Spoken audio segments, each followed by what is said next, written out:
Hello everyone, this is a very quick video just to explain the IVIG process which Myasthenia Gravis patients have.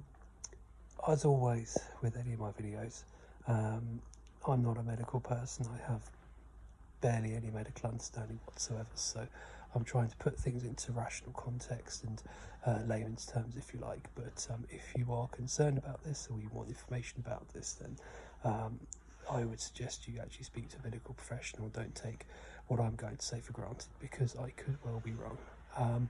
But other than that, if you do trust me and what I say, want to listen to what I say at least, here are a few things about the IVIG process.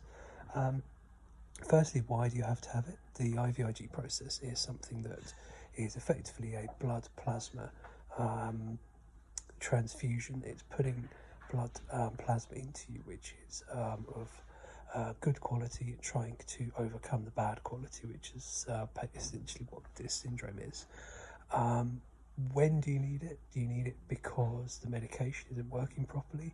And in my case, I needed it because I had managed to get the flu somehow, and that was causing a situation where the pyristigmine, which I normally take daily, just was not having the effects that it needed to have. So as part of this IVIG stuff did the trick, or is doing the trick, and it seems to be so far so good. So that's why you need it. How do you need it, or how do you get it? Obviously I'm not probably going to answer that question, but that's subject to a medical person prescribing it. But how does it work in practice? It is relatively straightforward. I'm going to try and turn my camera and see. So just above, I'm working out my finger, just above here you'll see the bottle. This is a bottle that is got the blood plasma in it. It then goes down to a machine, which is this machine just here, and then you'll see that a tube comes along and goes into my hand just there, and essentially that pumps the blood plasma into me. Everybody's case I'm sure is different. In my case, I had 3 bottles the first day, 2 bottles the second, and then my third, which is today, my third, which is yesterday, fourth, which is today, and fifth, which is tomorrow, treatment is just a 1 bottle job. The way that it comes into you is they start it slowly and they increase it. So I think it's 20 milligrams or something. I don't know if that's the second or what. Again, I'm not medically trained, but at the moment it's on 20. The nurse will come back shortly and observe me. As long as I'm good, it will be taken to 40, then after that 80, then after that 160, and up to 320.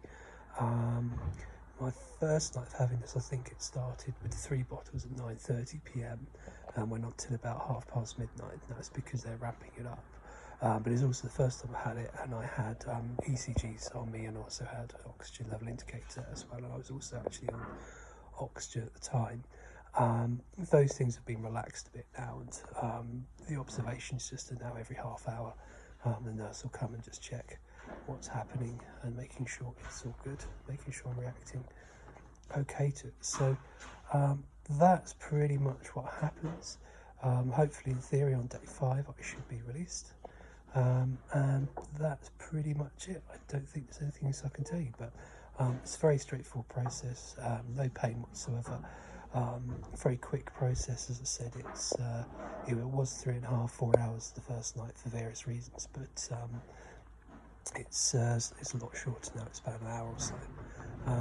The only thing I would say is, and I'm sure that you probably won't do this, but these machines are particularly temperamental when it comes to moving things, and they do alarm at the slightest things. So it's quite good to get yourself in a comfortable position where you're not going to move when you're having it done, because if you do move, there's every possibility the machine will stop working, and then the nurse will have to come and reset it. So yeah, I think that's all I can tell you. Hopefully that's helpful.